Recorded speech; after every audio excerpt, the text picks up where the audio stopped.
Well, as we've talked about all show, all eyes are here on Tampa Bay because of the big game. And this is a perfect opportunity to educate and bring awareness to different charities and causes around our community. And I'm so glad we get to do that once again today. And in fact, we get to bring in Representative Jackie Toledo along with Mariah Hayden, the Executive Director of New Life Village. Ladies, good morning. How are the both of you? Good morning. Great, thank you. Good morning. I'm so excited to learn about this, the New Life Village. Mariah, I want to go ahead and start with you first. Explain what this is all about.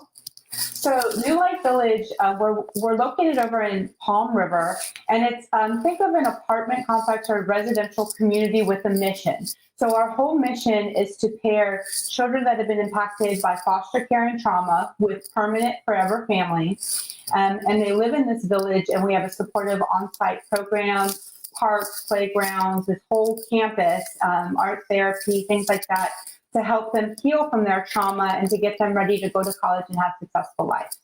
And senior citizens live there as well. They're neighbors to the children, and they serve as surrogate grandparents, teachers, and mentors to the children. You know, Representative Jackie, I want to bring you in here on this one. I'm sure there are so many initiatives that come across your desk. Why is this one that you believe in and that you wanted to support? When I learned about this program, I was so impressed because I've never heard about this concept of bringing in not just foster kids, but senior citizens and creating a community. Well, and you know what? I want to go ahead too. And Mariah, get your thoughts on this. If people aren't aware, what are some of the benefits, or what do you hope that these foster kids and these kids who unfortunately have had to deal with trauma in their young lives, what does something like this give them? How does it help heal them in a community setting? Absolutely. Well, first of all, we're a different model than the rest of the agencies working with the foster care system. So we're actually trying to put foster care out of business. We'll never be able to do that. But the children that move to New Life Village, we're getting them out of foster care. We're preventing them from going there, or we're getting them into a permanent placement. So that's the first and most important thing, is permanency. So they're not moving around all the time. The average foster child moves households 3 times in a year, which is just a lot of additional trauma. The next thing is that on our property, we have a wellness program, an on-site therapy program. And so the children get to heal together and building relationships with each other, with their neighbors, and with all the programming we have on site. You know, Jackie, you brought up the appropriation and what it will accomplish for New Life Village. I'm curious, of course, we see the impact for the residents to be able to live there, but what do you think this does for the Tampa Bay community overall? I mean, I think that it brings our community closer.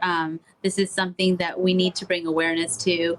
And like Mariah said, we're bringing all the services to the foster care kids. A lot of times they have problems getting to appointments, getting to these services that they need. And this is just bringing all these resources to these foster care kids so that they can become working adults and, move on with their life. I think the most important thing now that we get to share how people can get involved. What do you need from us? What do you need from the viewers at home that are joining us today on how we can get involved and help this initiative? Is that for me? Yes. Yeah. Okay, no problem. So first and foremost, we want people to know about us. Check out our website. It's newlifevillage.org. Lots of great details there. We welcome a tour. We're the only nonprofit in the state of Florida doing exactly what we're doing. So we want to tour the campus. We want to share what we're doing. Secondly, so this appropriation is asking for funding to help us with our expansion. We're building 16 new homes. 16 new families will get to move in. It'll be about 80 new residents. So we need donations and we need support for this appropriation so we can finish funding and build those 2 buildings later this year. And then just let people know about us. And the most important thing is to raise awareness about our foster care crisis and our affordable housing crisis here in Tampa, and anything anybody can do to support those 2 initiatives. We do provide affordable housing to our tenants as an incentive to help them help these children. And so if you can foster, check that out too with Eckerd, because we need help with the children that need foster care. Well, ladies, thank you so much for being with us. Of course, that's where you can go for more information.